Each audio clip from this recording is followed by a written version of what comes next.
In 1968, the entire Willowbrook Orphanage vanished overnight. 43 children, 6 staff members, gone without explanation. No bodies were found. No missing person reports filed. No signs of struggle. The official report claimed they were relocated to better facilities during a renovation closure, but no records existed of where they went. For 40 years, the abandoned building decayed on Route 47, its windows broken, its secrets buried behind false walls and rotting timber. Then in 2008, Ruth Caldwell, searching for her birth mother, broke through a hidden panel in the matron's quarters and found something that made her blood run cold. A room filled with antique dolls, each one carefully labeled with a child's name and date. Inside every doll, a child's most precious possession, a mother's photo, a father's war medal, a lucky penny, and a note promising they could retrieve it when they returned from their Christmas families. 43 dolls. 43 children who were told they were coming back. What Ruth discovered forced authorities to reopen a case buried for 40 years and exposed a man who sold children like livestock while building an empire on their disappearance. Ruth Caldwell held the unsealed adoption papers against her steering wheel, reading them again at the red light. 45 years old, and she finally had a name. Grace Caldwell, aged 15. Mother's residence, Willowbrook Orphanage, Millbrook County. The light turned green. Behind her, someone honked. Millbrook was the kind of town that existed between other places. 2 gas stations, 1 diner, a general store that sold everything from ammunition to baby formula. The kind of place people passed through without stopping unless they had reason to dig into buried things. Ruth parked outside Coleman's diner. Bell chimed when she pushed through the door. 3 locals at the counter turned to look, the synchronized movement of people who knew every face that belonged and everyone that didn't. Coffee? The waitress, her name tag reading Dolly, was already pouring before Ruth nodded. "I'm looking for some information about an old building," Ruth said, pulling out her phone. She'd screenshotted the single photo she'd found online, Willowbrook Orphanage in 1965, children playing in the yard, a young woman smiling beside them. "This place."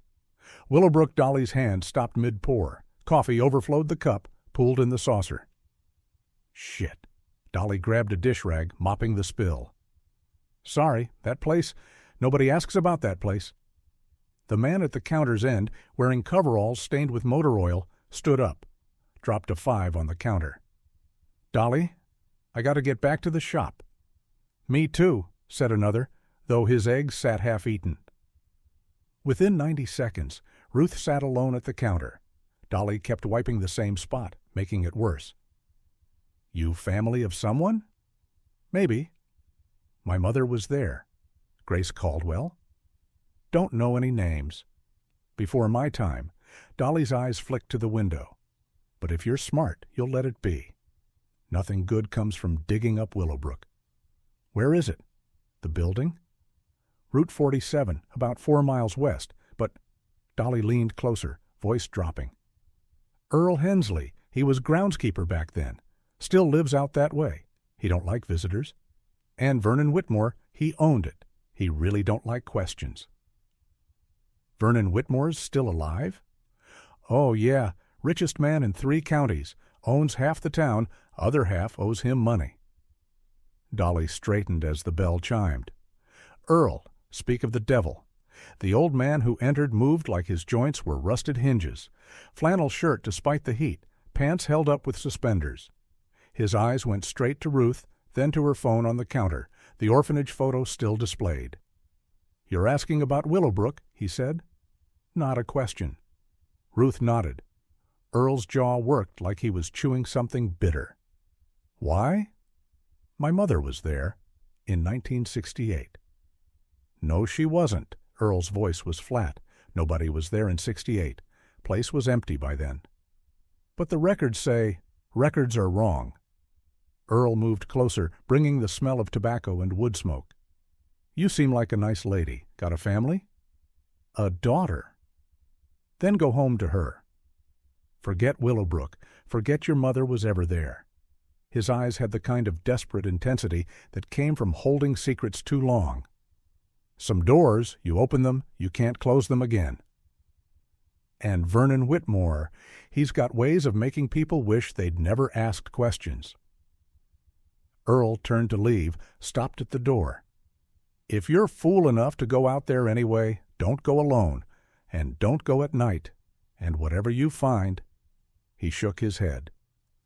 Sometimes the truth ain't worth knowing. The bell chimed. He was gone. Dolly poured fresh coffee with a steady hand this time. Earl's a good man. Drinks too much since his wife died, but good. If he says leave it alone— Where exactly on Route 47? Dolly sighed. Old iron gates, mostly fallen now. Dirt road about a quarter-mile in. Buildings still standing, barely.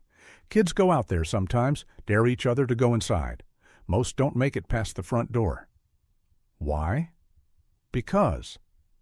Dolly's voice went quiet. Sometimes they hear things. Voices, crying. And there's the dolls. Dolls? Just stories. Kids' imagination, but Dolly's hand trembled slightly. You really going out there? Ruth left a 20 on the counter. My mother was 15 when she had me. 15, alone, and pregnant in that place. I need to know what happened to her. The drive out Route 47 was all pine forest and shadows. The iron gates, when she found them, were exactly as Dolly described. One hanging loose, the other fallen completely. The dirt road beyond was overgrown but passable. Ruth drove slowly, branches scraping her rental car's sides. The trees pressed close, blocking the afternoon sun. Then they opened, and there it was. Willowbrook Orphanage stood 3 stories tall, red brick turned black with mold, windows broken or boarded. The front entrance, once grand with white columns, now looked like a mouth with broken teeth. Kudzu covered the east wing completely, pulling it slowly back to earth. But the west wing, somehow, stood straighter, less damaged, like something had protected it from 40 years of decay. Ruth parked, sat for a moment with the engine running. Every instinct said to leave, drive away, forget. Instead, she grabbed her flashlight and phone, tested the voice recorder app. Whatever happened to her mother here, whatever happened to those children, someone needed to witness it. The front door hung on one hinge. She pushed through. The smell hit first. Mildew, rot, and something else. Something sweet and wrong. Wallpaper hung in strips like peeling skin.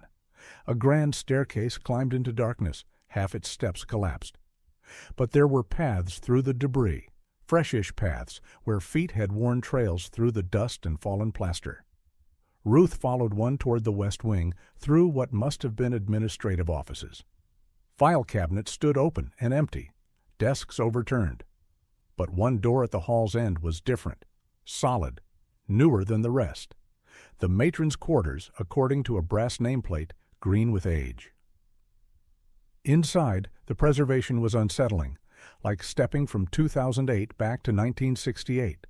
A bed with a quilt barely dusty, a desk with papers still stacked, and on the far wall a bookshelf that didn't match. Too shallow for the space, like it was hiding something. Ruth pulled at it. It shouldn't have moved, but it did. Hinges squealed. Behind it, another door. This one painted white, with a simple brass lock that had been broken long ago. The hidden room was narrow, maybe 8 feet by 12. No windows, no other entrance. But the walls? The walls were lined with shelves, and on every shelf, dolls. Dozens of them. All different. Some porcelain, some cloth, some carved from wood. Each one carefully placed, facing forward, like an audience. Like witnesses. Dust covered them, but carefully, as if someone had tried to preserve them. Ruth's flashlight beam swept across their faces. Some eyes were painted open, some closed. All of them wrong somehow, too heavy-looking, too substantial. A paper was tacked to one shelf, aged yellow, but the typing still readable. Personal effects storage. Each child's treasured items secured until retrieval. December 15th, 1968. Ruth reached for the nearest doll, a porcelain girl in a faded blue dress. Heavy. Much heavier than it should be. Something rattled inside. The porcelain doll's dress was stiff with age, tiny buttons down the back, tarnished green. Ruth's fingers shook as she undid them. The body underneath was hollow ceramic, but someone had cut a square hole in the back, sealed it with what looked like carpenter's glue. She pried at the edges with her car key. The seal cracked. Inside, a tarnished medallion on a chain. St. Christopher carrying a child across water, and a folded piece of paper, brittle as autumn leaves. Tommy Randall, age 7, St. Christopher from Papa. Hold until Christmas adoption. Ruth's throat went tight. She set Tommy's medallion carefully on the desk, picked up another doll. This one cloth, dressed like a baby. Something hard inside its stuffed belly. She found the seam, carefully pulled it apart. A woman's wedding ring fell into her palm, gold worn thin. Inside the band, an inscription too small to read in the flashlight beam. Another note. Alice Henley, age 5. Mama's ring. Promised she could wear it when she's grown. Alice Henley. Earl's last name was Henley. The next doll held a pocket watch that no longer ticked. James Morrison, age 9. Grandfather's watch. Still works if you wind it. Another contained a small leather Bible with a pressed flower inside. Mary Catherine, age 8. First communion gift from Sister Agnes. Ruth documented each one with her phone. Photo of the doll, photo of the treasure inside, photo of the note. Her hands steadied as she worked, falling into the rhythm of terrible discovery. 17 dolls opened, 17 treasures catalogued. Then she found the ledger. It was tucked behind the last row of dolls, leather-bound Willowbrook Orphanage registry, embossed in fading gold. Inside, entries in precise handwriting. December 1st, 1968. Mary Kay admitted, parents deceased, automobile accident. December 3rd, 1968. Tommy R. transferred from St. Augustine's, behavioral issues.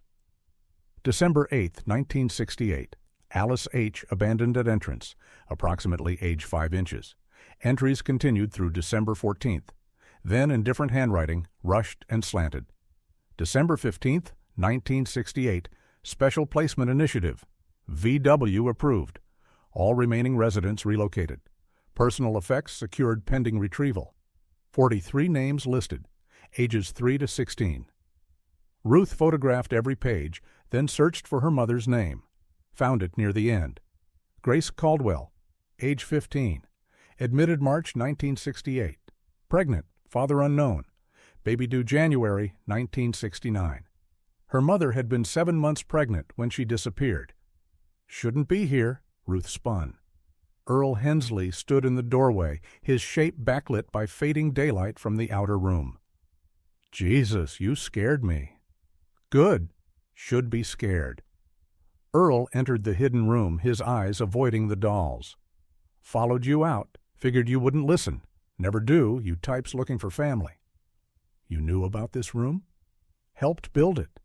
1967. Vernon said it was for valuables, keeping important things safe. Earl's laugh was bitter. Didn't know he meant the children's things? Didn't know about any of it until after. After what? What happened that night? Earl pulled a flask from his pocket, took a long drink. December 15th, 1968. I was supposed to work, but Vernon gave me the night off.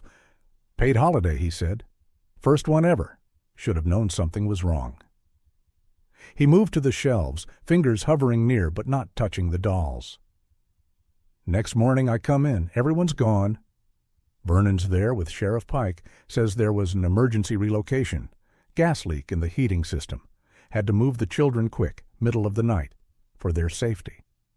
And you believed that? What choice did I have? Sheriff backed him up. Vernon owned the orphanage, owned half the town, and the children were already gone. Earl's voice cracked. But then I found Annette crying behind the kitchen, the young one who helped with the babies. Ruth remembered the photograph from online, the smiling young woman with the children. Annette? Annette Briggs. Sweetest girl. Loved those kids like they were hers. Vernon had sent her home that night, told her that her mother was sick, needed her. Wasn't true. Her mother was fine.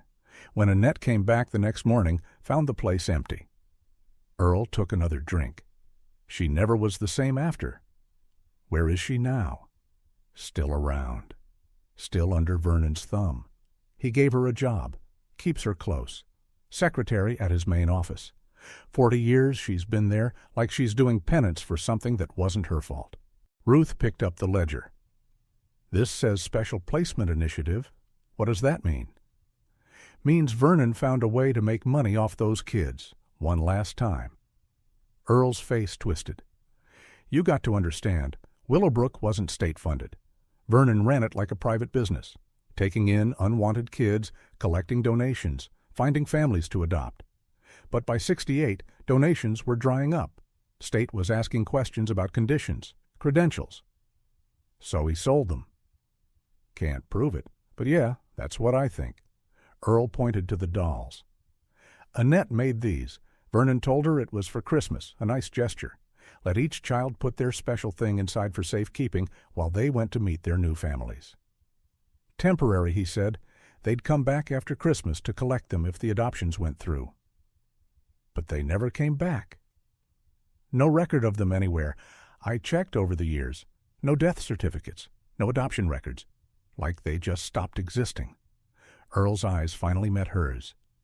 Your mother, Grace. I remember her. Quiet girl, scared, pregnant and trying to hide it under loose dresses. Vernon was furious when he found out. Why? Because pregnant girls were complicated. Couldn't place them easy. Had to wait until after the baby. Then you got two problems instead of one.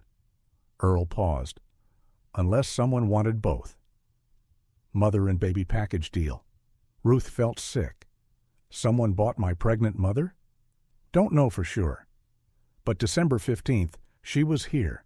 December 16th, she wasn't. Math isn't hard. Ruth turned back to the dolls. Which one was hers? Earl scanned the shelves, pointed to a cloth doll in a yellow dress, third shelf near the back. That one.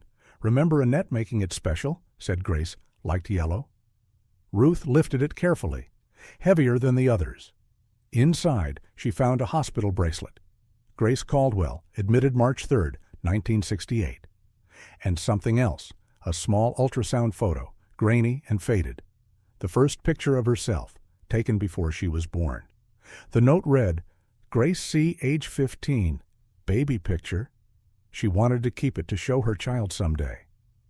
Ruth's legs gave out. She sat hard on the dusty floor, holding the ultrasound. Her mother had wanted to keep her, had saved her first picture to show her someday. 40 years I've been trying to forget, Earl said quietly. Vernon threatened me, said if I ever talked, he'd make sure people knew I helped. Said he had documents with my signature. And maybe I did help, building this room, looking the other way. But I swear, I didn't know. Not until after. We have to go to the police. With what? Dolls and old papers? Vernon Whitmore owns the police, owns the judges, owns most of the county. Earl laughed bitterly. Besides, he'll say it was all legal. Emergency placement, acting in the children's best interest. And who's going to contradict him? The children are gone. The treasures in these dolls prove the kids existed, don't prove what happened to them. Earl headed for the door. You want my advice? Take your mother's things and go home. You know she wanted you. That's more than most get. I can't just leave this. Then you're a fool. Vernon Whitmore destroyed 43 children and built an empire on it. You think he'll hesitate to destroy you?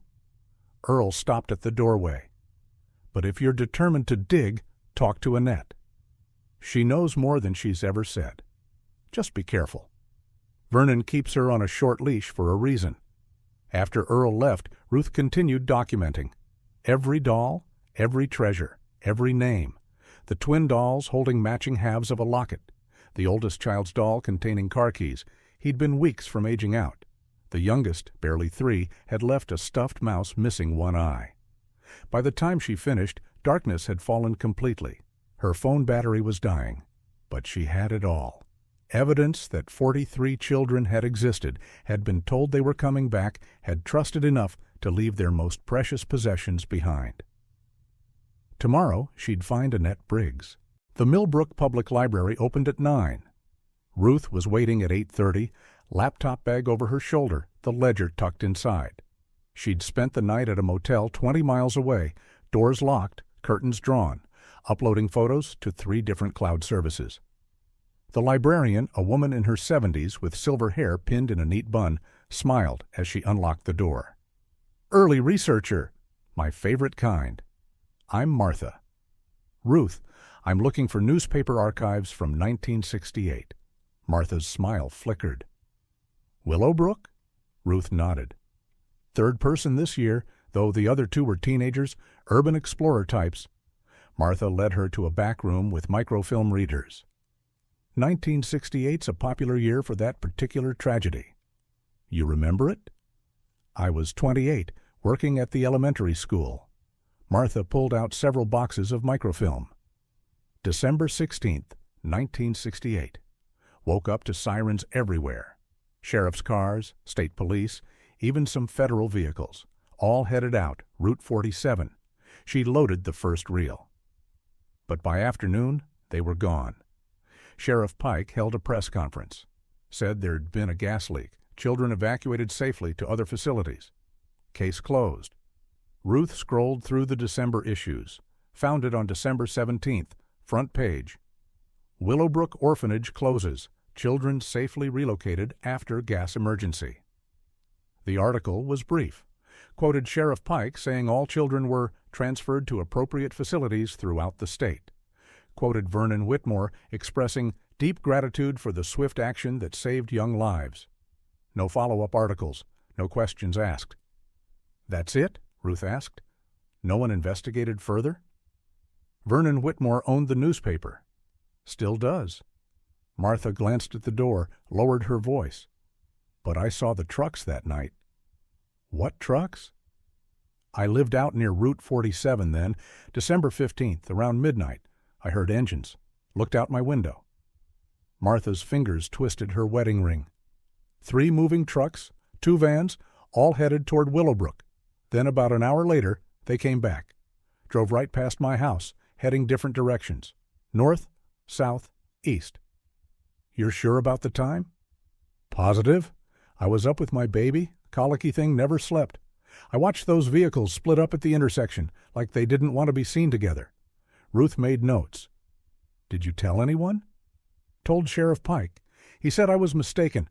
Said the evacuation happened December 16th, morning, not the night before. Said I should focus on my baby and stop spreading rumors." Martha's jaw tightened. "Week later, my husband got promoted at the factory. Big raise. Vernon Whitmore owned that factory." Ruth searched for any mention of individual children. Nothing. But in the January 3rd, 1969 edition, she found something else. A small item in the business section. "Whitmore Enterprises expands. Local businessman acquires 3 car dealerships." January 1969. Weeks after the children disappeared, Vernon started his empire. She photographed everything, then searched for Vernon Whitmore in current records. The results filled screens. Whitmore Motors, 6 locations. Whitmore Real Estate, Whitmore Development Group. Photos of him at charity galas, hospital dedications, church groundbreakings. Tall, silver-haired, distinguished, smiling with senators, governors. In every recent photo, the same woman stood behind him. 50-ish, brown hair going gray, always in conservative suits, always holding his schedule or files. The caption on one identified her. Vernon Whitmore with longtime assistant Annette Briggs. Annette, still there, still close. Ruth found the address for Whitmore Enterprises headquarters. Modern building on Main Street, all glass and steel. She drove past slowly. Vernon's Mercedes in its reserved spot. Through the ground floor windows, she could see a reception area. A woman at a desk. Annette Briggs looked older than her 59 years. Shoulders curved inward like she was protecting herself from blows that might come at any moment. But when she smiled at someone entering, Ruth saw a flash of the young woman from the old photograph. The one who'd loved those children. Ruth parked, steadied herself, walked in. "May I help you?" Annette's voice was soft, carefully modulated. "I hope so. I'm Ruth Caldwell. I'm researching the history of Willowbrook Orphanage for a book. Annette's face drained of color. Her hand moved to her throat, fingers finding a small cross pendant. That was so long ago. You worked there, didn't you? In 1968? I should get Mr. Whitmore. No. Ruth leaned forward. Please, just 5 minutes. My mother was there. Grace Caldwell, 15, pregnant. You might have known her. Annette's eyes darted to Vernon's office door, then back. I can't. I'm sorry. I don't remember anything about... You made dolls for the children? For Christmas, to hold their special things. Annette's breath caught. A tear slipped down her cheek before she could stop it. How do you... I found them. The room. All 43 dolls. Oh, God. Annette pressed her hand to her mouth. They're still there? The children's things are still there? Everyone. Tommy's St. Christopher medal, Alice's mother's ring, Mary Catherine's Bible. Ruth pulled out her phone, showed her the photos. You made these, didn't you? Annette stared at the screen, tears flowing freely now. Mr. Whitmore said it was for Christmas, said the children were going to preview families like a trial adoption, just for the holidays. They'd leave their precious things for safekeeping, come back if it didn't work out. But they didn't come back. He sent me away that night, said my mother was sick. When I got home, she was fine, didn't know what I was talking about. I rushed back the next morning, but Annette's voice broke. Everyone was gone, every child, even the babies. What did Vernon tell you? Emergency evacuation, gas leak, children sent to other facilities for safety. But I knew their things were still in that room. I asked when they'd come back for them. He said they wouldn't need them anymore, said their new families would buy them better things. Footsteps on the stairs. Annette wiped her face quickly, straightened. You have to go. If he finds you here. Vernon Whitmore descended the stairs like he owned the air itself. Tall, immaculate, in a tailored suit, eyes that missed nothing. He looked at Ruth, then at Annette's tear-stained face. Annette, is this woman bothering you? No, Mr. Whitmore. She was just asking about historical records. For a book? Vernon's smile didn't reach his eyes. How interesting. And you are? Ruth Caldwell. Caldwell. He tasted the name. That's familiar. Have we met? I don't think so. He studied her with the intensity of a man cataloging threats. Well, I'm afraid Annette has work to do. If you need historical information, the library has excellent archives. Of course. Thank you for your time. Ruth turned to leave. Vernon's voice stopped her. Miss Caldwell? A word of advice for your book. Sometimes the past is better left undisturbed. Old buildings can be dangerous. Floors collapse. Walls fall. Accidents happen to people who aren't careful. The threat was silk-wrapped but sharp. Ruth met his eyes. I'm very careful. Good. Annette, cancel my lunch. I need to make some calls. Outside, Ruth's hands shook as she started her car. In the rearview mirror, she saw Vernon at the window, phone pressed to his ear, watching her drive away. Her phone buzzed. Unknown number. She answered on speaker. Don't come back here. Annette's whispered voice. He knows who you are. Knows about Grace. He keeps records of all the children, even after... The line went dead. Ruth drove to the library, found Martha. I need everything you have on Vernon Whitmore, business records, property transfers, anything from 1969 onward. Martha pulled out box after box. You're rattling cages, aren't you? Be careful. The last person who investigated Vernon too closely had a car accident. Brake lines failed on a straight stretch of road. Ruth spent hours documenting Vernon's rise. January 1969, 3 car dealerships. March 1969, apartment buildings. June 1969, shopping center. Each purchase paid in cash. No loans, no investors listed. Except in one filing, a lawyer's error maybe. List of initial investors in Whitmore Enterprises. 43 names, different surnames, scattered across 5 states. But the amounts were specific. Unusual: $8,000 for a Randall family investment, $12,000 for a Morrison contribution, $15,000 for an unnamed investor, Baltimore, $25,000 for a C family, special circumstances. 43 investments, 43 children. The prices? These were the prices paid for children. And C family, special circumstances. Grace Caldwell, 15 and pregnant, sold for $25,000. Ruth photographed everything. The evidence was circumstantial but damning. Vernon had sold those children and used the money to build his empire. And somewhere in his records, Annette said he still kept files on all of them. She had to find those files. Ruth sat in her motel room, laptop open, cross-referencing the investor names with missing children databases. Nothing. These children had been erased so thoroughly it was as if they'd never existed. A knock at the door made her freeze. Too soft to be housekeeping, too late for delivery. "Miss Caldwell?" "It's Annette." "Please." Ruth checked the peephole. Annette stood alone, hugging herself in the cold, looking over her shoulder every few seconds. Ruth opened the door, pulled her inside. "How did you find me?" "Vernon had you followed, but his man is watching from the parking lot, doesn't know I came up." Annette was shaking. "I can't do this anymore." 40 years of knowing and saying nothing. Ruth guided her to a chair, poured water from the nightstand pitcher. "Tell me what happened. You don't understand what he is, what he's capable of." Annette pulled out a flask from her purse, added something to the water. Her hand steadied slightly. "After the children disappeared, I tried to go to the state police. Vernon found out. He had me committed to Riverside Psychiatric, said I was having delusions from trauma." "He had you institutionalized?" 3 months. They gave me so many drugs I couldn't remember my own name. When Vernon finally had me released, he offered me a job. Said it was the only one I'd ever get with a psychiatric commitment on my record."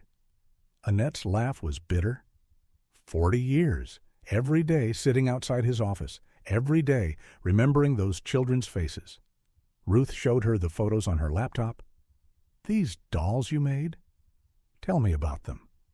Annette touched the screen gently, like she was touching the children themselves. December 14th, Vernon called me into his office, said we were playing Santa. The children were going to special Christmas placements, trial adoptions with wealthy families. But they were scared, so we'd tell them it was just a visit. She pointed to one doll. "Timothy was so proud of that medal, said his papa gave it to him before he died. Wouldn't ever take it off, even for baths. But Vernon said it looked low class, said the families wouldn't want children wearing cheap jewelry. So I told Timothy we'd keep it safe in a special doll, just for him." "All 43 children left something?" Vernon insisted. "Said it was important they felt they were coming back." Annette's voice cracked. "I spent all day, December 15th, making those dolls with the children. They were so excited, thought they were going to have real Christmases with real families. Temporary, they kept saying, just to try it out." "What happened that night?" "Vernon sent me home at 5, said my mother had called, was having chest pains.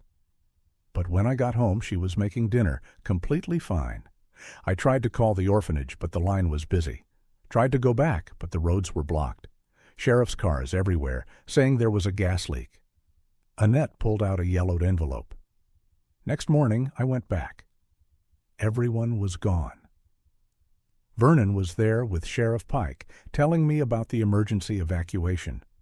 But I knew it was a lie because—" She opened the envelope, pulled out a small black and white photograph. "I took this December 15th, right before I left. It was the children at dinner, all 43 faces visible, dated December 15th, 5:47 p.m. timestamp from the orphanage's clock on the wall. Vernon said the evacuation was December 16th at dawn, but I knew they left that night. Those trucks Martha saw, I heard them too from my mother's house. Vernon just didn't know we could hear them from that far." Ruth studied the photo.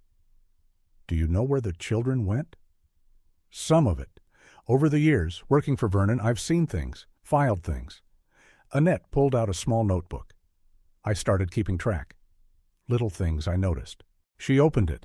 Pages of careful notes in tiny handwriting. 1975. Vernon gets a Christmas card from the Morrison family in Boston. No return address but the postmark. I looked it up. Expensive neighborhood, the kind that wouldn't normally send him cards. 1983. Phone call from someone named Randall. Vernon went white. Took it in his office. I heard him say, "That wasn't part of our agreement." 1991. A woman came in, said her name was Alice Henderson, née Henley. Vernon had me escorted out before they talked. But I saw her face. She had the same eyes as little Alice from the orphanage. Ruth's pulse quickened. Alice Henley? Earl's relative? His niece.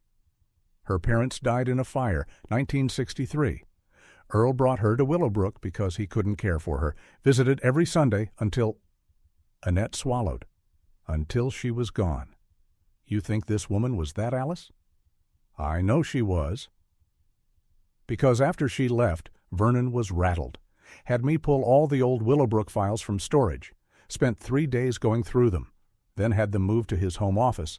Said they were too sensitive for the business. The files still exist? In his home. A safe in his study. I've seen it when I've had to bring him documents there. Climate-controlled, fireproof. He calls it his insurance policy. Ruth grabbed Annette's hands. We need those files. You can't get 'em. His house is a fortress. Security system, cameras, guards. And even if you could, he's always there. Especially now that he knows you're asking questions. When does he leave? Thursdays. Golf at the country club. 9 to noon, like clockwork. But this Thursday, then. You're not listening. Even when he's gone, there's security. The safe requires his thumbprint and a code. I don't know either. But you know the house. The layout. Annette pulled her hands away. No, I can't. If he found out. He's kept you prisoner for 40 years, made you complicit in whatever happened to those children. Ruth's voice hardened. Don't you want to know? Really know? What happened to Timothy with his medal? To little Alice? To my mother? Of course I want to know. It's all I think about. Their faces, their voices. Mary Catherine asking if her new family would let her go to church. Tommy worried his St. Christopher wouldn't protect him if he left it behind. Tears streamed down Annette's face. But I'm scared. I've been scared for so long, I don't remember what it feels like not to be. Ruth pulled up the photo of Grace's doll on her phone. My mother was 15, pregnant, alone, and she still saved this ultrasound picture to show her baby someday. She had hope, even in that place. Don't we owe her the truth? Don't we owe all of them? Annette stared at the image for a long moment. Thursday. He leaves at 8:45 sharp. The house staff takes a break from 9 to 10. He doesn't like them working when he's not there to supervise. There's a service entrance in the back. The code is his birthday backwards, 5291. The safe? His office behind the portrait of his father. I don't know how to open it, but... She pulled out her phone, showed Ruth a video. Shaky footage of Vernon opening the safe, taken from the doorway. I recorded this last month. Thought maybe someday. I don't know what I thought. Ruth studied the video. Vernon's thumb on the scanner, then a 6-digit code. The angle made it hard to see exactly, but the pattern of his finger movements was visible.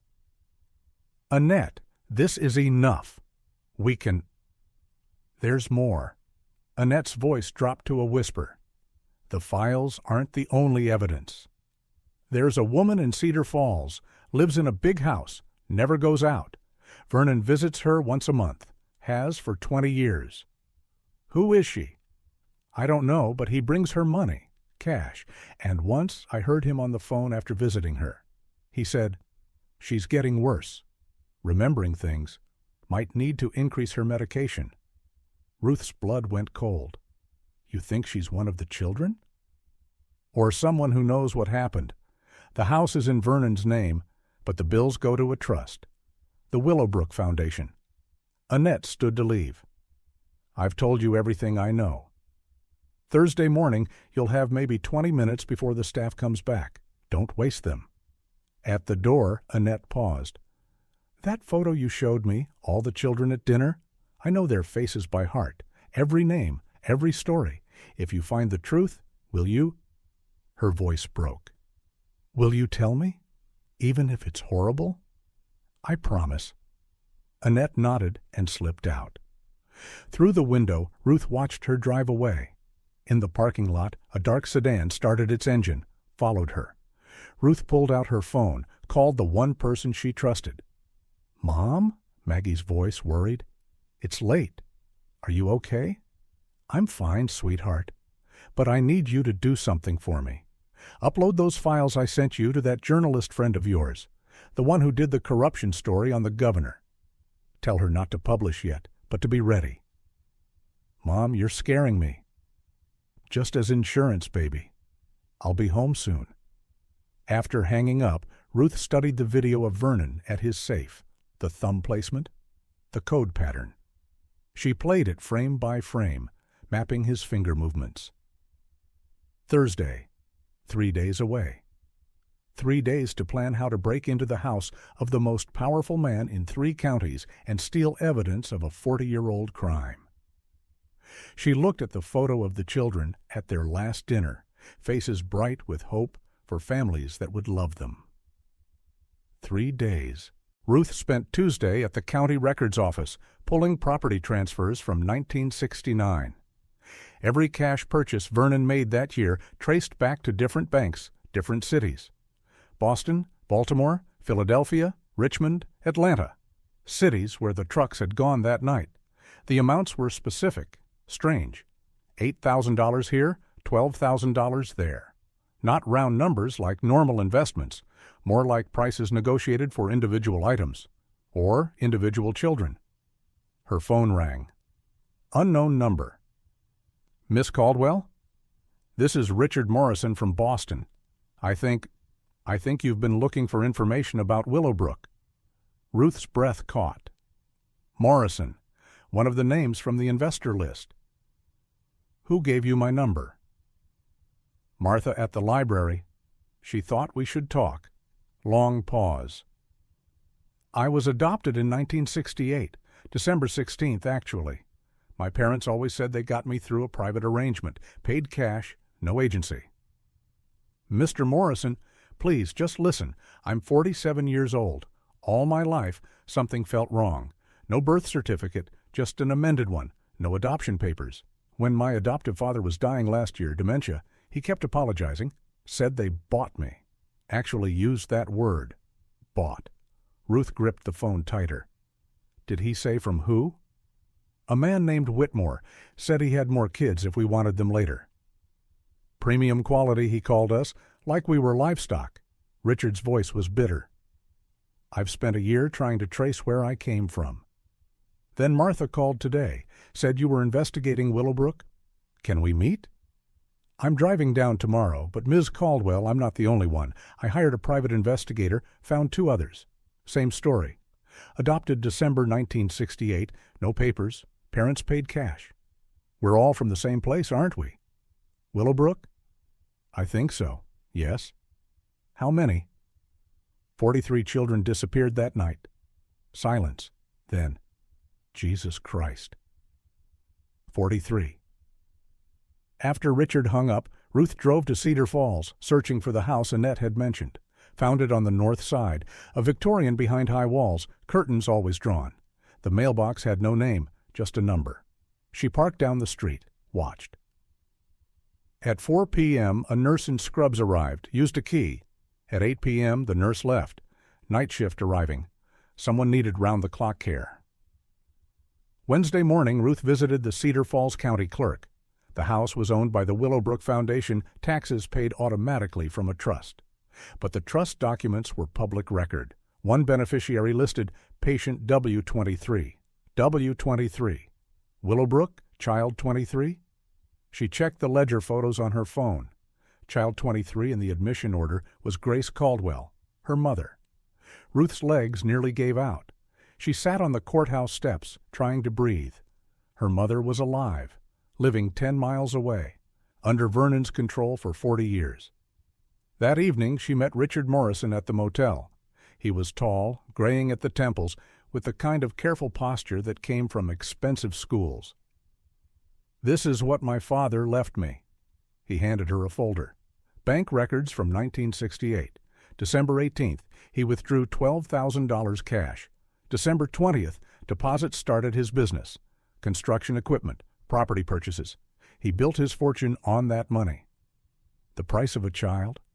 The price of me? Richard's jaw clenched. There's more.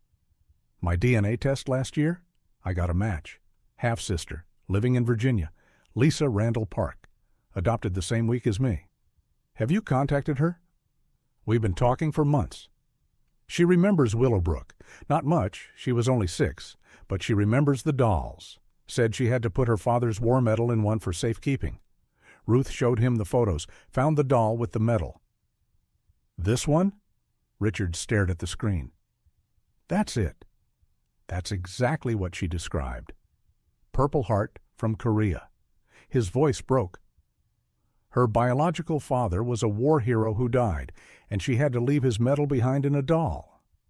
They told them they'd come back for their things, but they never did. Because Vernon sold us. Richard pulled out another document. I found this in my father's papers. A receipt, sort of. Not official, but it was handwritten on Willowbrook Orphanage letterhead. Received December 16th, 1968. Placement fee for 1 male child, age 9, good health, high intelligence. No returns. No questions. V.W. Vernon's initials. This is evidence, Ruth said. Actual proof of trafficking.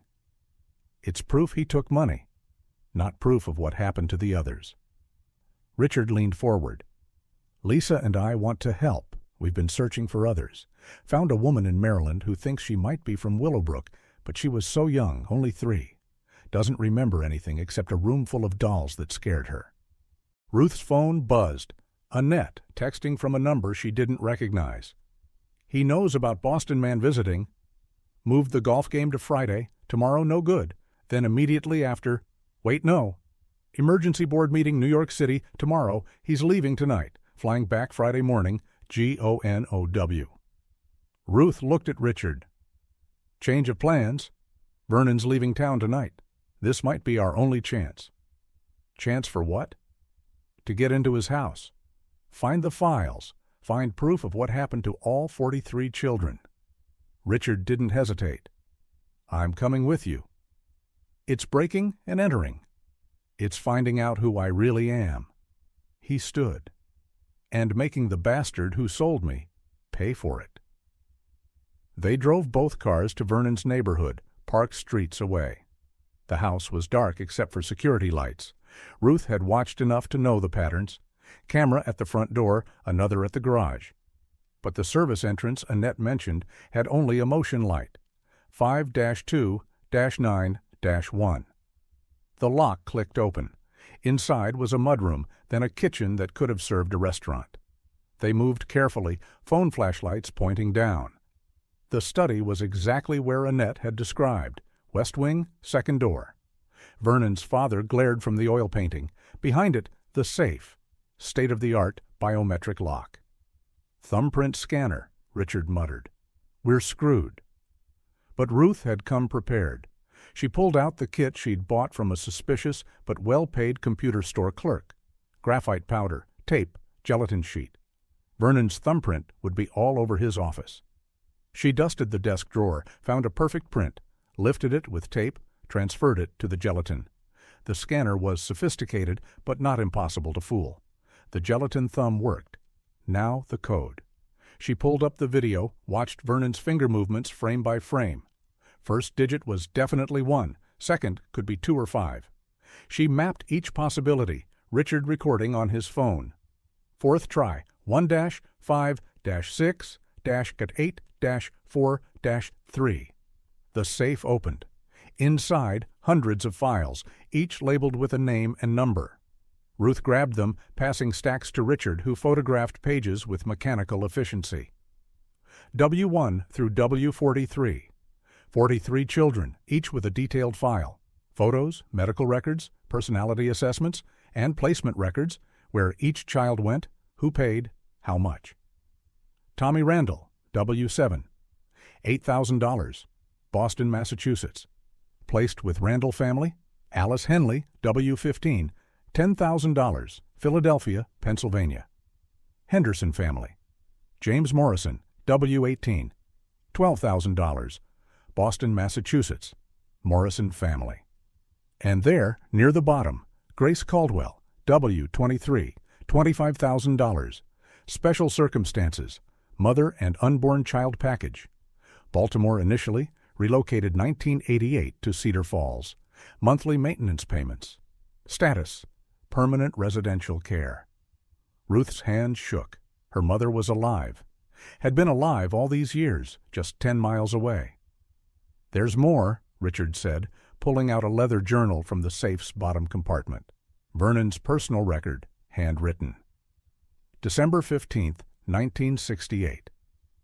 Final solution implemented.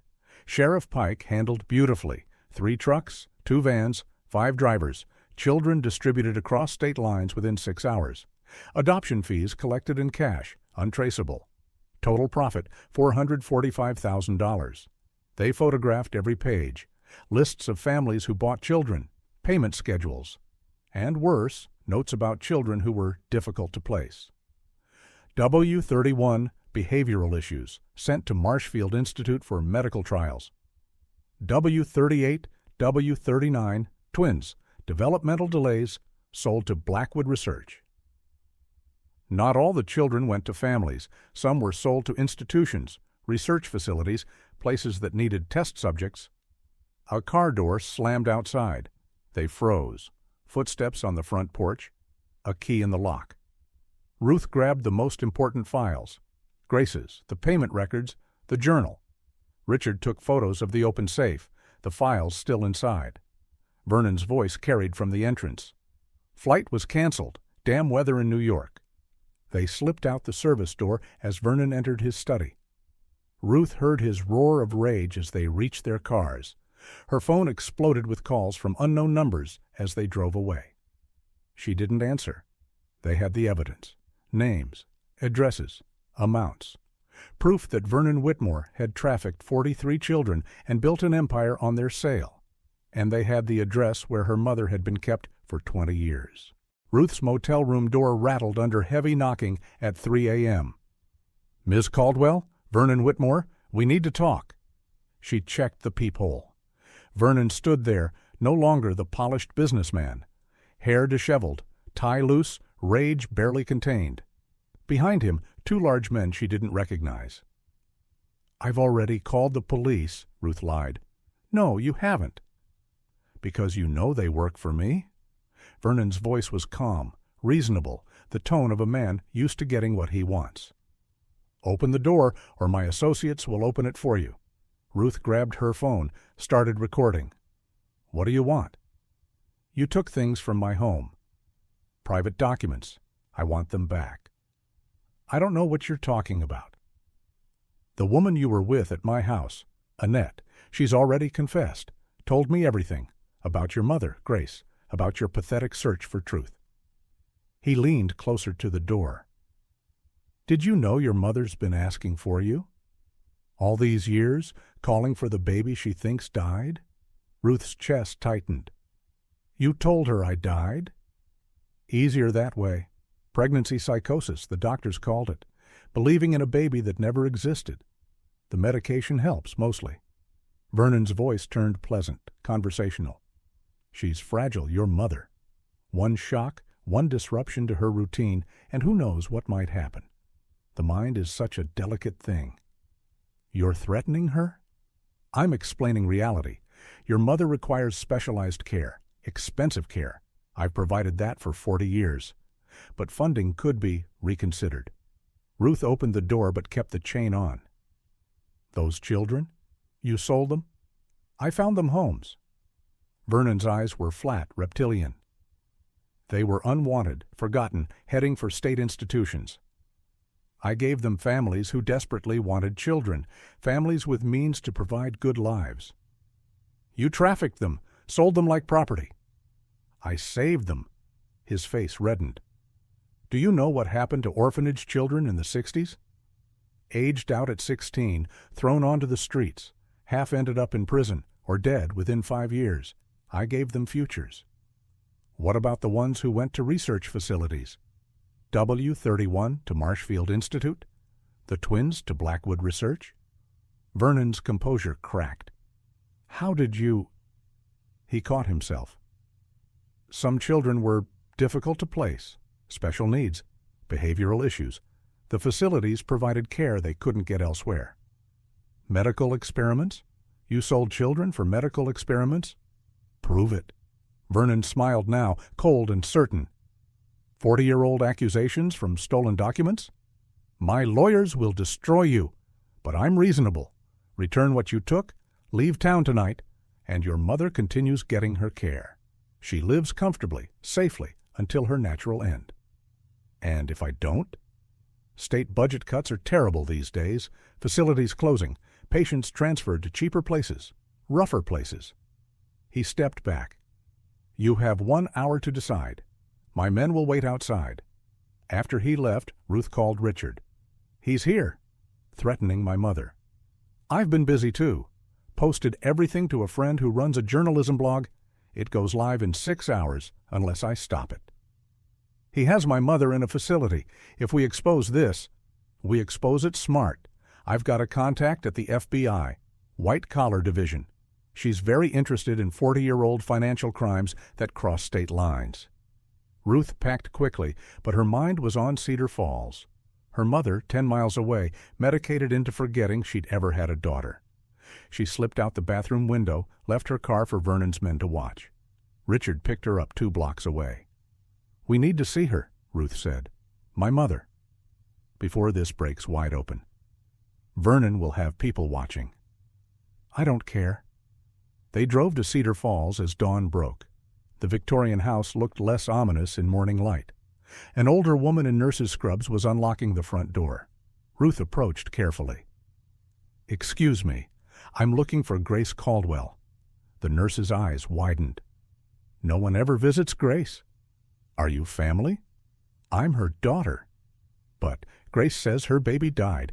It's part of her delusion, poor thing. Ruth showed her driver's license. Ruth Caldwell, born January 12, 1969. She was told I died, but I didn't. The nurse looked between Ruth and the license several times. Oh, my Lord, all these years she's been calling for you, saying her baby was crying somewhere, needing her. Can I see her? Mr. Whitmore has strict instructions. Mr. Whitmore is about to be arrested for human trafficking. The nurse hesitated, then stepped aside. Room 3. She has good days and bad days. Today might be good. She was humming this morning. Ruth climbed the stairs on unsteady legs. The door to room 3 was painted cheerful yellow, but it had a lock on the outside. Inside, a woman sat by the window, back turned, humming something that might have been a lullaby. Gray streaked her brown hair. She wore a faded housecoat, slippers. Grace? The woman turned. Ruth saw her own eyes looking back at her, the same unusual green, the same shape.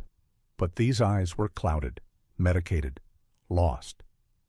I'm sorry, do I know you? Grace's voice was soft, uncertain. I'm Ruth. How did you tell someone their whole life was a lie? I'm your daughter. Grace smiled sadly. That's nice, dear, but my baby died. They told me. January 1969. The cord was around her neck. They couldn't save her. Ruth pulled out the ultrasound photo from Grace's doll. You saved this. To show your baby someday? Grace took it with trembling hands. Where did you... I put this somewhere safe. In a doll. A yellow doll because yellow is happy, and I wanted my baby to be happy. You wanted to show it to me someday? To my baby, but she died. Mr. Whitmore said so. The doctors said so. Grace touched the photo gently. I was 15, too young to be a mother anyway. That's what they all said. They lied, Mom. Ruth's voice broke on the word. They lied about everything. I didn't die. They took me from you and told you I died. Grace stared at her for a long moment. Then her face crumpled. You have my mother's eyes. Green like spring grass. That's what I was going to name you. Spring. But they said you never took a breath. I took plenty of breaths. Got adopted by a family in Ohio. Grew up, had a daughter of my own. Came looking for you. They said I was crazy. Hearing a baby cry that wasn't there. Gave me pills to make it stop. But I still heard you sometimes. Grace reached out tentatively, touched Ruth's face. You're real? I'm real. They held each other then, 40 years of loss compressed into one embrace. Grace cried like something inside her was breaking and healing at the same time. He visits sometimes, Grace whispered. Mr. Whitmore asks if I remember things. When I say yes, he increases my medication. When I say no, he tells me I'm getting better. What do you remember? December 15th, 1968. They put us on trucks. Said we were going to meet families for Christmas. I was scared because I was so pregnant. Who would want a pregnant 15-year-old? Grace pulled back, studied Ruth's face. They sold us, didn't they? All of us? Yes. Tommy cried for his St. Christopher medal. Alice wanted her mama's ring. They promised we could come back for them. I found them. All the dolls, all their treasures, evidence of what Vernon did. Grace's eyes sharpened, 40 years of medication fighting against sudden clarity. The others? The other children? Some I've found. Richard Morrison in Boston, Lisa Randall in Virginia. Others, still looking. The twins, Henry and Harold. They had developmental problems. Vernon said they were going to a special hospital. Grace gripped Ruth's hands. They never went to a hospital, did they? No. A research facility. I'm sorry. Grace nodded slowly. I knew. Part of me always knew. She looked around the room that had been her prison for 20 years. What happens now? Ruth's phone buzzed. Richard, FBI is here. Vernon's been arrested. It's on the news. She showed Grace the screen. Vernon Whitmore being led away in handcuffs, his empire crumbling in real time. You're free, Ruth told her mother. We're both free. But Grace was looking at the window, at a world she hadn't been part of for 40 years. I don't know how to be free anymore. He took that too, didn't he? Along with everything else. Outside, sirens wailed. Vernon's men were gone from the motel, pulled away to deal with federal agents at his door. The nurse appeared in the doorway. There are police here, and reporters, asking about the Willowbrook children. Ruth looked at her mother. Ready to tell the truth? Grace stood slowly, still holding the ultrasound photo. I've been ready for 40 years. Annette Briggs sat in Vernon's home office, shredding documents with mechanical precision. 20 minutes before the FBI would arrive with a warrant. 20 minutes to destroy 40 years of complicity. Then she stopped. In her hand was a file she'd never seen before. W31, David Marsh, Behavioral Concerns, transferred to Marshfield Institute, monthly payments received until 1973. Subject deceased, medical complications, a 5-year-old boy, sold to a research facility, died after 5 years of whatever they did to him there. Annette set the file aside, then another, and another. By the time Vernon burst in, she had separated out the worst of them. What are you doing? His face was purple with rage. Destroy everything. No. I own you, Annette. 40 years, you've done what you're told. 40 years too long. She stood, clutching the files. David Marsh was 5. The twins were 7. Baby Catherine was 18 months old. You sold babies to medical researchers. Vernon grabbed for the files. Annette pulled back, and they scattered across the floor. Photos of children, payment receipts, death certificates from institutions. "You sentimental fool," Vernon snarled. "They were throwaways. No one wanted them." "I wanted them," the words tore from Annette's throat. "I loved those children, every one of them, and you made me help send them away." Vernon's phone rang. His lawyer. "They're at the gate." "Federal agents? 2 minutes." He looked at the scattered files, at Annette, calculating. Then he pulled a gun from his desk drawer. "You're going to tell them you stole those documents, forged them, that you were obsessed with me, created this whole fantasy? No. Then you're going to have a terrible accident. Distraught employee, caught stealing, takes her own life." He raised the gun. The door flew open. Ruth and Richard stood there with 2 FBI agents. "Mr. Whitmore, put the weapon down." Vernon turned the gun toward Ruth. "This is all her doing. Her and her crazy mother." An agent fired. Vernon dropped, clutching his shoulder, gun clattering away. As they cuffed him, he looked at Annette with pure hatred. 40 years I kept you safe, gave you purpose. This is how you repay me? You kept me prisoner." Annette gathered the scattered files, handed them to the FBI agent. "These are the children who didn't go to families. The ones he sold for experiments." The agent's face went pale as he read. "How many?" 12 that I've found so far. Maybe more." They led Vernon out on a stretcher, news cameras rolling. Annette followed, finally ready to speak the truth she'd held for 4 decades. Ruth found her in the chaos. "My mother remembers you, says you were kind to the children." "Not kind enough. I should have stopped it, should have known. You were 19. He was your employer. The sheriff backed him up." Annette pulled out a small key. "There's something else. A storage unit off Route 12. Vernon didn't know I knew about it. I followed him once, years ago." She pressed the key into Ruth's hand. "Unit 47, I think it's things from the orphanage. The storage facility was run down, barely functional. Unit 47's lock was rusted but turned. Inside, boxes stacked to the ceiling." Ruth opened the first one. "Children's clothes, shoes, report cards, photos. Not evidence of crimes, but evidence of lives. Who these children were before they became inventory." Richard found a box of letters. "These are from after. Look, letters from bought children to the families they'd left behind, never sent. Dear Sister Agnes, my new family is nice, but I miss you. They don't pray like you taught me. Love, Mary Catherine. Dear Jimmy, I hope you got adopted too.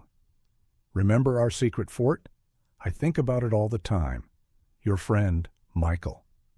At the bottom of a box, Ruth found what she was looking for: a bundle of papers tied with ribbon, admission records with more detail than the official ledger. Grace Caldwell. Admitted March 3, 1968. Pregnant by assault. Family refused to keep her. Baby due. January 1969. Note from Vernon. Young, healthy, good bloodline. Baby should fetch premium price. Mother can be placed for domestic service after delivery. Ruth sat down hard on a dusty box. Her mother had been raped, discarded by her family, then sold along with her unborn child. The trauma layered upon trauma. Her phone rang. "Maggie?" "Mom, it's everywhere. Every news channel. They're saying you exposed a 40-year trafficking ring." "Is the journalist running the story?" "Front page tomorrow." "But Mom, there's something else. A woman called here. Says she has information about Willowbrook. Says she was the night nurse in 1968. Wants to talk to you." Ruth took down the information. Helen Garrett living in a nursing home 2 states away. They drove through the night. Helen Garrett was 91, sharp-eyed despite her age. "I've waited 40 years for someone to ask," she said when they arrived. "Vernon Whitmore destroyed those children, but I was a coward, took his money and ran." "You were there that night?" December 15, 1968. I worked the night shift. Vernon called me in special. Said the children were being relocated for their safety. Helen's hands twisted her blanket. But I saw their faces. They were terrified, begging not to go. All 43? All of them, loaded into vehicles like cargo, The little ones crying for their dolls. Vernon had promised they could take them, then changed his mind at the last moment. Helen pulled out an old photo album. I took pictures. Thought someday someone should know. Blurry black and white photos. Children being loaded into trucks. Vernon directing men with clipboards. Sheriff Pike standing guard. And in one, a young pregnant girl being helped into a van, her face turned toward the camera. Grace, Ruth's mother, proof she was there that night. Why didn't you report it? To whom? Vernon owned the police, the judges, the newspaper. Helen turned a page. But I kept track of some of them. The ones I could find, a list of names and locations, where Helen thought children had ended up based on rumors, occasional sightings, fragments of information. Tommy Randall became Thomas Morrison in Boston, saw his high school graduation photo in a paper, recognized his eyes. Alice Henley became Alice Henderson in Philadelphia. Her adoptive mother sent a thank you card to the orphanage, not knowing it was closed. The twins, Henry and Harold. I heard they died at Marshfield within a year. Medical trials for a new psychiatric drug. Ruth photographed everything, more evidence, more proof, more children to find. As they left, Helen grabbed Ruth's hand. Your mother, Grace. She talked about you constantly before you were born. Said she'd name you Spring because you were going to be her new beginning. Even after everything she'd been through, she had hope for you. Back at the motel, Ruth's phone wouldn't stop ringing. Reporters, FBI agents, and then a different call. Is this Ruth Caldwell? Elderly female voice, tentative. Yes. My name is Mary Catherine O'Brien. I think I was one of the Willowbrook children. I saw the news. The doll with the Bible? That was mine. Sister Agnes gave it to me for my first communion, another survivor. Where are you, Mary Catherine? Denver. My adoptive parents told me I came from a home for troubled children, said my birth parents were dead, but I always wondered why I had no pictures, no records, nothing from before age 8. They talked for an hour. Mary Catherine remembered the dolls, the promise they'd come back the night they left. She remembered Grace, pregnant and scared, remembered trying to comfort the younger children. Will there be a reunion for those of us who survived? Ruth looked at the growing list of names. 17 confirmed survivors so far, 26 still missing. Yes, there will be. After she hung up, Ruth found Annette in the hotel lobby, surrounded by FBI agents and lawyers. She looked older, frailer, but somehow also lighter, like testifying had lifted a physical weight. They want me to identify the children in the photos, Annette said. Match them to the files. I remember them all. Every face. Every name. Will Vernon go to prison? His lawyer is already negotiating. Claims he's too old, too sick. But the FBI says with trafficking across state lines, the medical experiments, the death certificates, he'll die in prison. It wasn't enough. Could never be enough. But it was something. Ruth's phone buzzed, a text from the nurse at her mother's facility. Grace is asking for you. She's remembering things, lots of things, not all of them good. The price of truth. Her mother's fog lifting meant confronting 40 years of stolen life. I have to go, Ruth told Annette. My mother needs me. Tell her. Annette paused, struggled.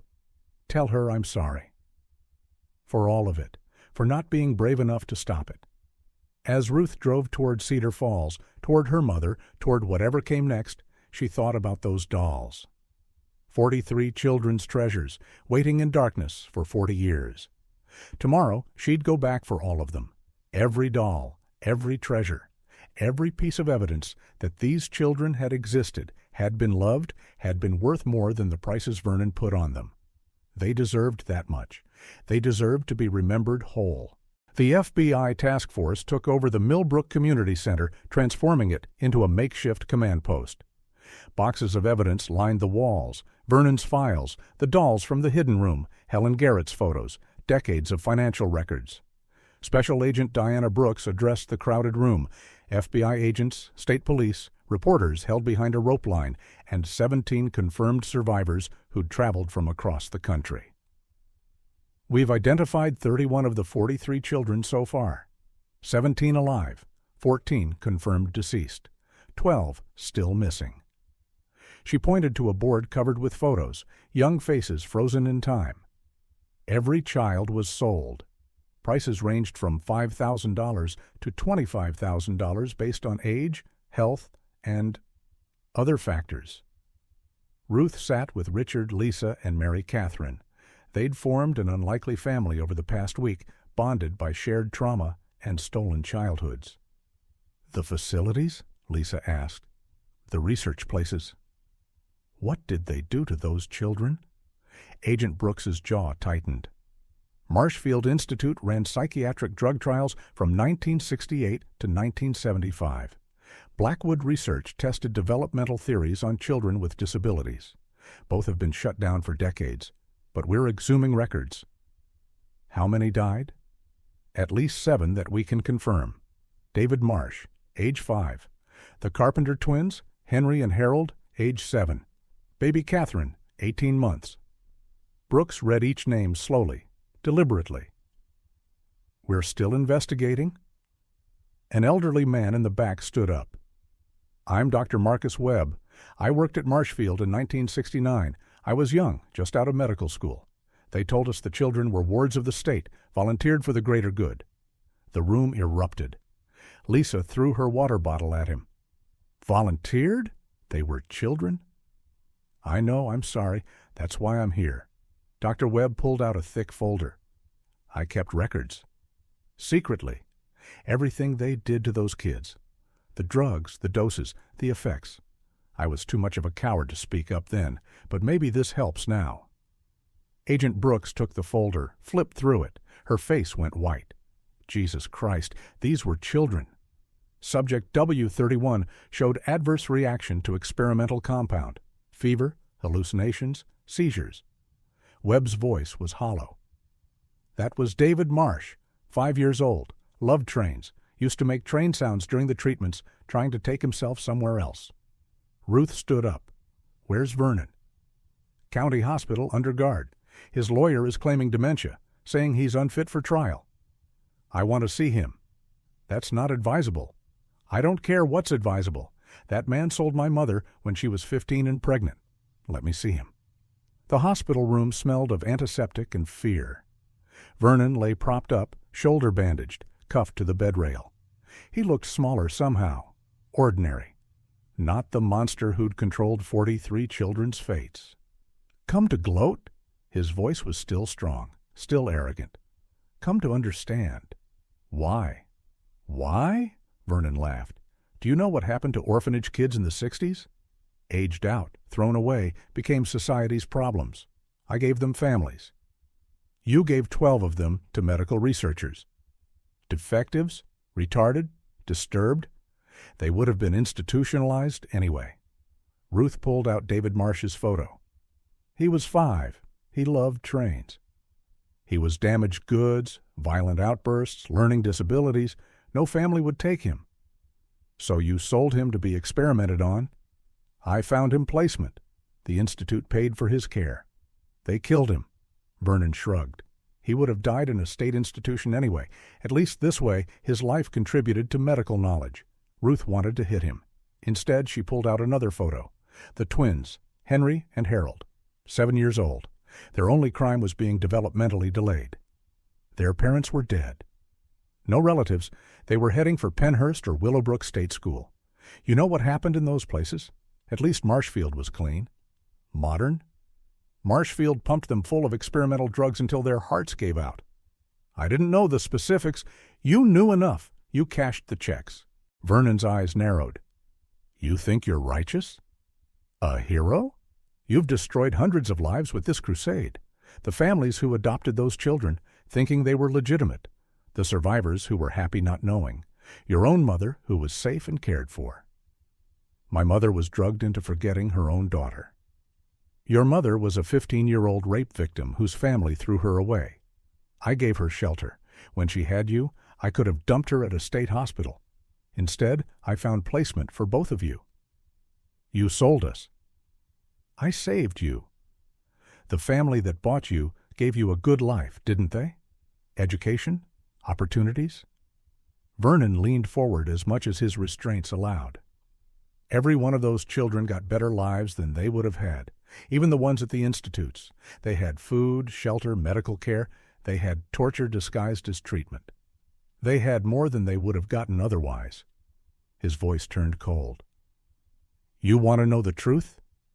The real truth? Nobody wanted those kids. Their parents were dead or addicts or just didn't care. Society wanted them invisible. I made them disappear, and everyone was happier for it. The children weren't happier. The children didn't matter. They never do. That's what you don't understand. Vernon lay back. I gave society what it wanted, a solution to unwanted children, and I got rich doing it. That's not evil. That's capitalism. Ruth stood to leave. At the door, she turned back. 17 survivors are testifying at your trial. The FBI has all your records, every payment, every placement, every death. You're going to die in prison. I'm 85 years old. How long do you think I have anyway? Vernon smiled. But those families who bought children? They'll be investigated, exposed, lives ruined. The survivors will be hounded by media, defined forever as victims. You haven't saved anyone, Miss Caldwell. You've just spread the misery around. Outside the room, Ruth found Agent Brooks waiting. Get what you needed? He's not sorry. Not even a little. They never are. But we have enough to bury him. Brooks handed her a folder. We found 3 more survivors. And this, a facility in Oregon that took 4 children in 1969, still operating under a different name. Ruth's phone rang, the nurse from Cedar Falls. Your mother's having a rough day. Keeps asking for the other children, says she needs to know they're okay. I'll be right there. Grace sat in the day room, surrounded by the photos Ruth had brought, the children from Willowbrook, frozen in time. I remember them all, Grace said, touching each face. Tommy always shared his cookies. Alice sang to the babies when they cried. Mary Catherine helped me when the morning sickness was bad. 17 are still alive, Mom. They want to meet you. And the others? Ruth sat beside her, took her hand. Not everyone made it. Grace nodded slowly. The twins, Henry and Harold. They weren't right, Vernon said, but they were sweet boys, just needed more help than others. They died at a research facility. Drug trials. I know, part of me always knew. Grace picked up another photo. Baby Catherine, so tiny. Who takes a baby for medical experiments? Someone who saw dollar signs instead of children. They sat quietly for a moment. Then Grace asked, What happens to Vernon? Trial starts next month. He'll die in prison. It's not enough. No, it's not. Grace gathered the photos carefully. I want to help. With the trial, with finding the others, I lost 40 years, but I'm not dead yet. That evening, the survivors gathered at the community center. 17 people who'd been scattered as children finally reunited. Richard Morrison and Lisa Randall discovered they weren't just randomly matched siblings. They'd shared a room at Willowbrook. Mary Catherine O'Brien found her best friend from the orphanage, now Michael Patterson, living just 2 states away. They compared memories, filling in gaps. Who liked which songs? Who was afraid of storms? Who told the best stories? Remember the Christmas pageant? Mary Catherine asked. December 14th, the night before. You were Mary, Lisa remembered. Tommy was Joseph. The twins were sheep.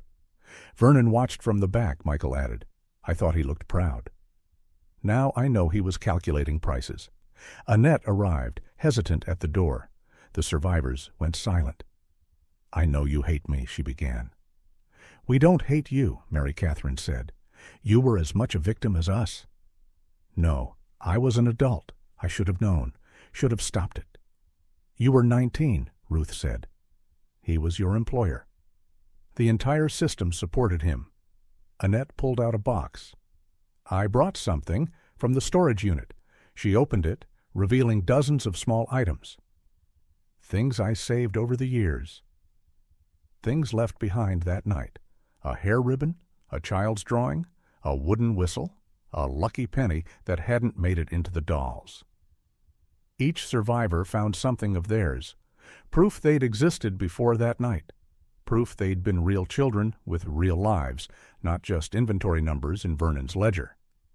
Agent Brooks called Ruth aside. "We've tracked down 3 more, but there's something else. One of the families that bought a child, they want to come forward, cooperate. They say they didn't know it was trafficking." "Do you believe them?" "Their son, one of the Willowbrook 43, he killed himself 10 years ago. Left a note saying he remembered being sold, remembered his real name. They want to help find the others." The web kept expanding. Each thread pulled revealed more connections, more complicity, more damage. But also more survivors, more truth, more chance for justice, however delayed. As the evening ended, Ruth found her mother sitting with Annette, looking at photos of the children. "We failed them," Grace was saying. "All of us who were old enough to know better. We failed those babies." "We were children, too," Annette replied. "Even at 19, I was a child facing a monster." "Maybe." "But they deserved better than what they got, better than any of us." Ruth thought about the dolls, still in the evidence room. 43 children's treasures, waiting 40 years for their owners to return. Tomorrow she'd petition to have them released after the trial, return them to survivors, give them to families of the deceased. Let those precious items finally complete their journey home. It was a small thing, but after 40 years of enormous wrongs, maybe small things mattered most. The courthouse steps were packed. Survivors, reporters, protesters with signs reading, "Justice for the 43 and children are not for sale." Vernon Whitmore arrived in a wheelchair he didn't need, playing frail for the cameras. Ruth sat in the front row with her mother, surrounded by survivors. Vernon's lawyers had fought to bar Grace's testimony, claiming mental incompetence. But Grace had passed every evaluation, her mind sharp now that the forced medication had cleared. "The defense will argue that Mr. Whitmore ran a legitimate private adoption service," the prosecutor began. "That all placements were legal under 1968 standards. But we will prove he trafficked children across state lines for profit, falsified documents, and sold 12 children to medical research facilities where 7 died." Vernon's lawyer stood. "My client is an 85-year-old philanthropist who's donated millions to this community. These allegations stem from a disturbed woman's fantasy and illegally obtained documents." "Objection," the prosecutor said. "The documents were legally seized under warrant." Sustained. The first witness was Richard Morrison. He held up his adoption papers. Forged, the FBI determined. Then the receipt his adoptive father had hidden. $12,000 cash for a 9-year-old boy. They bought me like furniture. Vernon's lawyer tried to shake him. "Your adoptive parents loved you, didn't they? Gave you everything?" "They gave me everything except the truth. I had a name before they changed it, a history, a St. Christopher medal from my dead father that meant everything to me." Richard's voice cracked. "I left it in a doll, thinking I'd come back for it." Lisa testified next. Then Mary Catherine. Each survivor took the stand, painting a picture of children told they were going to Christmas families, temporary placements, be back soon. On day 3, Annette testified. Vernon stared at her with such hatred that the judge had to warn him. "I made 43 dolls on December 15th, 1968, Annette said. "Mr. Whitmore told me it was for safekeeping. The children put their most precious possessions inside, items from dead parents, grandparents, the only things they had left of their families." "And what happened to these dolls?"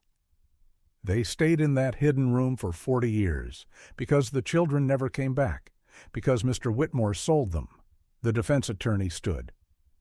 "Ms. Briggs, you've worked for Mr. Whitmore for 40 years.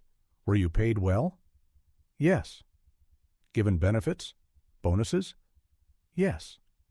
"So you profited from these alleged crimes?" Annette lifted her chin. "He threatened me, had me institutionalized when I tried to speak up, kept me close to ensure my silence. Yes, he paid me. It was the price of my captivity." Dr. Webb testified about Marshfield Institute. The prosecutor displayed photos of the 5 children who died there: David Marsh, the Carpenter twins, baby Catherine, William Doe. They never even recorded his real name. "We administered experimental psychotropic drugs," Webb said, "doses that would be criminal today. The children suffered seizures, hallucinations, organ failure. We were told they were volunteers."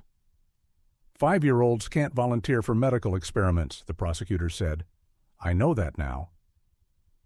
Helen Garrett, 91, and wheeled in by a nurse, provided the most damning testimony. Her photos from that night: children crying as they were loaded into trucks, Vernon with his clipboard, checking off names like inventory. "That one," she pointed to a photo, "shows Mr. Whitmore taking money from a man beside a van. That man took 3 children, the younger ones." Vernon's lawyer objected repeatedly, but the photos were allowed. On day 7, Grace took the stand. "State your name for the record." "Grace Caldwell. I was Grace Caldwell at 15. I've been Grace Caldwell for 55 years, though Mr. Whitmore tried to erase me." She testified for 3 hours. Her assault, her family's abandonment, arriving at Willowbrook pregnant and terrified, the night they were taken. "They said I was going to a family who wanted a teenage mother and baby together. Special circumstances, Mr. Whitmore called it. I was relieved, thought maybe someone would love us both. What happened instead? I was driven to Baltimore, gave birth alone except for a doctor who wouldn't look at me. They told me my baby died, showed me a death certificate. Then they drugged me." Grace's voice stayed steady. "I woke up in a psychiatric facility. Spent 20 years there. Mr. Whitmore paid for it all, kept me medicated, told everyone I was delusional. But your baby didn't die?" "No. My daughter is sitting right there." Grace pointed to Ruth. "They sold her to another family. Told me she was dead. Told her I was dead. 40 years of lies." Vernon's lawyer stood for cross-examination. "Ms. Caldwell, you spent 20 years in psychiatric care. How can we trust your memory?" "Because I never forgot. The drugs made me foggy, confused, compliant. But I never forgot my baby's first cry. Never forgot the ultrasound I saved. Never forgot that Mr. Whitmore stood in the delivery room and took her away while I screamed." "You were 15, traumatized. Perhaps you imagined." "I imagined nothing." Grace's eyes blazed. "That man sold 43 children, sold my baby while I watched, sold me to a different kind of prison, and made millions doing it." Vernon insisted on testifying against his lawyer's advice. He took the stand slowly, playing up his age. But when he spoke, his arrogance shone through. "I ran a private orphanage, found homes for unwanted children. If money changed hands, it was for administrative costs." The prosecutor approached with the ledger. "Administrative costs of exactly $8,000 for Tommy Randall, $12,000 for James Morrison, $25,000 for Grace Caldwell and her baby. Placement fees varied based on circumstances." "What circumstances made baby Catherine worth $5,000 to Blackwood Research?" "Special needs children required special placements." "She was 18 months old." "The special need was being a toddler?" Vernon's composure cracked. "These children had no future.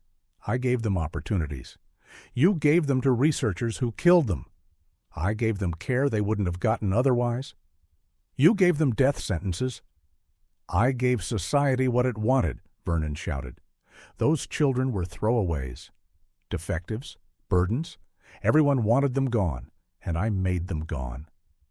The courtroom went silent. "I made them disappear," Vernon continued, seeming to realize his mistake but unable to stop. "And everyone thanked me for it. The state, the county, the families who got perfect children without messy histories. Even the ones who went to facilities. They contributed to science." "They were children," the prosecutor said quietly. "They were problems I solved." The jury deliberated for 2 hours. Guilty on all counts. 43 counts of human trafficking, 12 counts of conspiracy to commit murder. Fraud, falsification of documents, conspiracy, child endangerment. Vernon was sentenced to 240 years in prison. At 85, even 1 year was likely a life sentence. As they led him out, he passed Ruth. "You destroyed everything I built. You destroyed 43 children. Your empire was built on their graves." 26 are still missing, he said, smiling. "You'll never find them all." Some stories don't get happy endings. Outside the courthouse, the survivors gathered, 17 who testified, plus 5 more found during the trial. 22 of 43. The FBI had set up a fund for the survivors, seized from Vernon's assets. Not enough to compensate for stolen lives, but something. "What now?" Mary Catherine asked. "Now we keep searching," Ruth said. 21 still missing. "Some might not want to be found," Richard pointed out. "Some might not even know they're missing." Grace stood with Annette, both women looking older but somehow lighter. "We tell their stories anyway, all 43, so they're not forgotten again." That evening, Ruth returned to Willowbrook one last time. The building was scheduled for demolition, but first she had permission to retrieve the dolls. She entered the hidden room with Agent Brooks and a forensics team. Each doll was carefully cataloged, photographed, then placed in evidence boxes. Tommy's with the St. Christopher medal. Alice's with the wedding ring, Mary Catherine's with the Bible, Grace's with the ultrasound. As they packed the last doll, Brooks found something else. A small notebook wedged behind the shelf. Vernon's handwriting, dated December 14, 1968. Final inventory complete. Buyers confirmed. Routes planned. By tomorrow night, Willowbrook will be empty, and I'll be rich. These fools actually think they're coming back. Even made dolls for their pathetic treasures. As if anyone would want reminders of where they came from.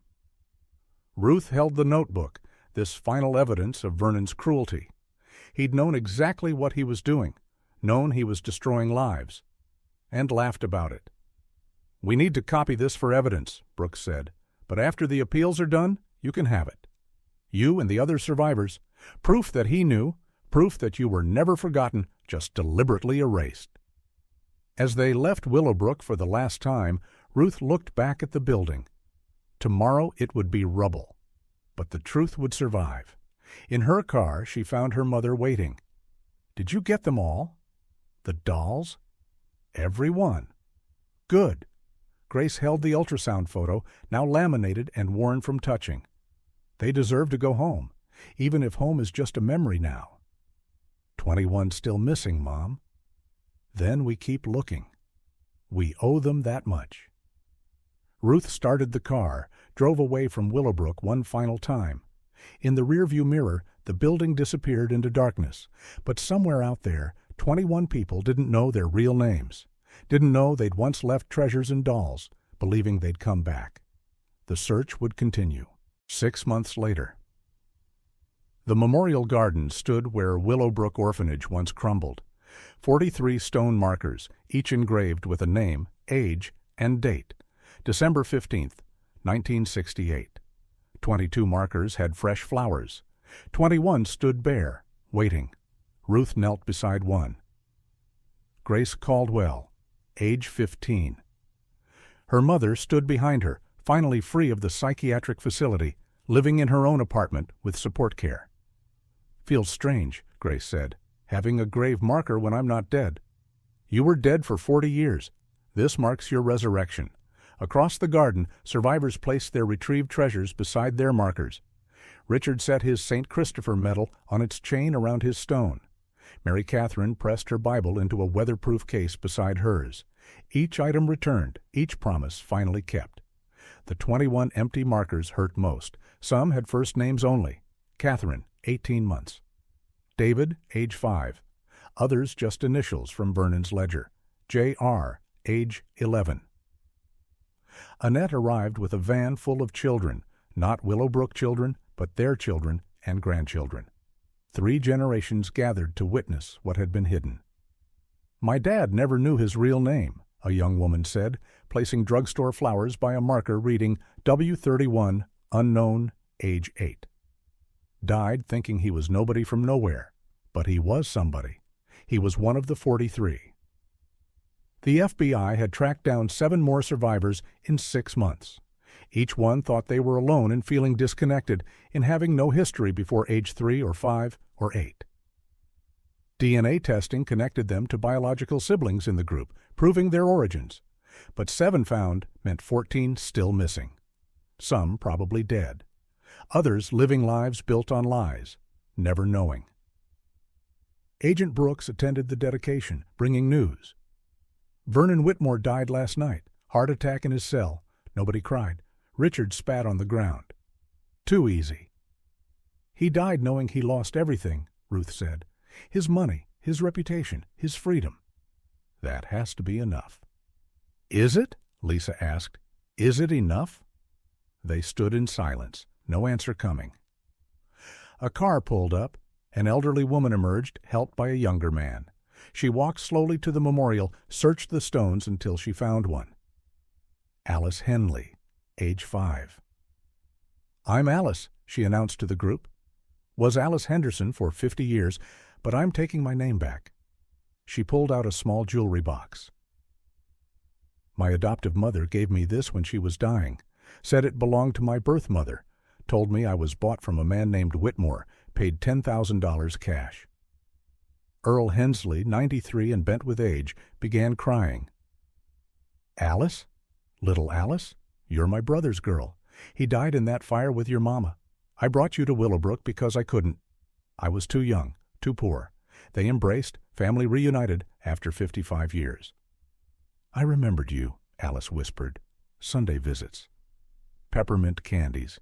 Then one day you didn't come. They told me you were adopted. Happy, better off without reminders of the past. They lied about everything. As the ceremony continued, Ruth noticed a woman standing apart, watching from the road. Middle-aged, well-dressed, holding a folder. Ruth approached. Can I help you? I'm Dr. Sarah Coleman. I work at Riverside Medical. Used to be Marshfield Institute. She handed Ruth the folder. I've been going through old records. Found these. Medical files for the 12 children sold to research facilities. Detailed records of experiments, drugs administered, reactions observed. The horror reduced to clinical notes. David Marsh died March 3, 1973, Dr. Coleman read. Cause listed as adverse reaction to experimental compound MK47. Real cause, we poisoned a 5-year-old boy to see what would happen. Why are you showing me this? Because there's more. 2 children survived Marshfield, were transferred to state custody in 1975 when the institute closed. She pulled out another paper. William Doe and Jane Doe, never identified properly. Based on ages and descriptions, they're from Willowbrook. 2 more possibly found. Where are they now? William died in 2003, state hospital. But Jane is alive. Permanently institutionalized, severe psychological damage from the experiments, but alive. Ruth's hands shook. Where? Riverside Medical. Has been for 30 years. We just never knew who she was. They drove immediately to Riverside. In a secured ward, a woman sat painting. 60 years old, but looking ancient, hands trembling from decades of medication, but her eyes alert. Jane? Dr. Coleman asked gently. There are people here who might know you. Jane looked up, studied Ruth's face, then Grace's, then the photos Ruth carried of the Willowbrook children. She pointed to one photo. A little girl, about 4, holding a stuffed rabbit. Me? She whispered, the first word she'd spoken in years, according to Dr. Coleman. That's me. They compared the ledger. W33. Margaret Sullivan, age 4. Parents died in car accident. No relatives? Sold to Marshfield for $7,000. Margaret, Ruth said, your name is Margaret Sullivan. Margaret/Jane began crying. Maggie. They called me Maggie. Had a bunny, put it in the doll, said I could get it back. Grace sat beside her, took her damaged hands. We came back for you. Took 40 years, but we came back. The dedication ceremony was postponed as survivors rushed to Riverside, 24 of 43 now accounted for. Margaret Sullivan would never live independently. The experiments had damaged her too severely. But she would know her name. Know she was remembered. That evening, Vernon's estate was officially liquidated. $15 million distributed to survivors and families of the deceased. Not enough to buy back 40 years, but acknowledgment of debt owed. Ruth stood with her mother in the memorial garden as sunset painted the stones gold. "We found 24, Grace said. 19 still missing. Maybe that's all we get. Maybe some stories don't have endings." Ruth thought about the empty stones, the dolls whose owners never returned, the treasures that would never be reclaimed. Then her phone rang. Unknown number, California area code. "Is this Ruth Caldwell, the woman investigating Willowbrook?" "Yes." "My name is Patricia Williams. I'm 61 years old. 3 days ago I saw the news about the trial. There was a photo of a doll with a locket inside, a half-heart locket." The woman's voice broke. "I have the other half. Had it my whole life. My adoptive parents said it came with me, but they didn't know from where." Ruth's pulse raced. "The twins' locket. You're one of the Hartley twins from the orphanage." "Twins?" Patricia gasped. "I have a twin." I'm sorry.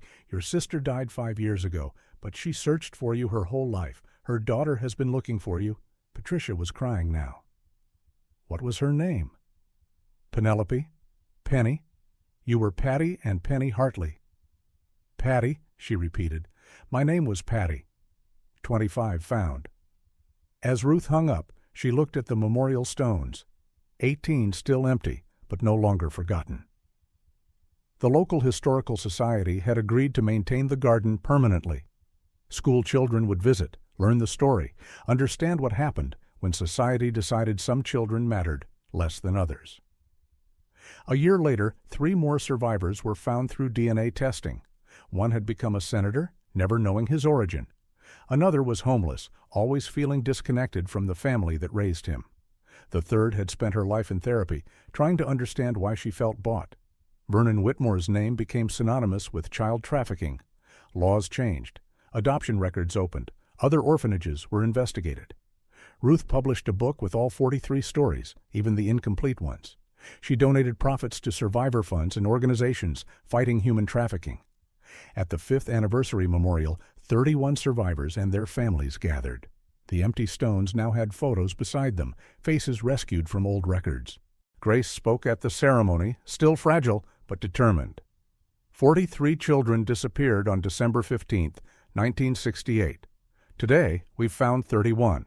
12 died too young, stolen twice, first from their families, then from life itself. Some were sold to loving families who never knew, others to researchers who knew exactly what they were doing.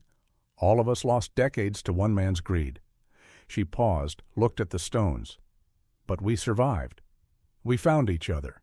We spoke the truth, and as long as these stones stand, what happened to us will never be forgotten. The 12 still missing, if they're out there, know this. You were wanted. You were loved.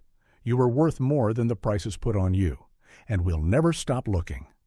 Ruth stood beside her mother, Maggie, her own daughter, named for Margaret Sullivan, who'd been found. On her other side. 3 generations healing from wounds inflicted before 2 of them were even born. The local news filmed the ceremony, but by then the story had faded from national attention. Other scandals, other tragedies had replaced it.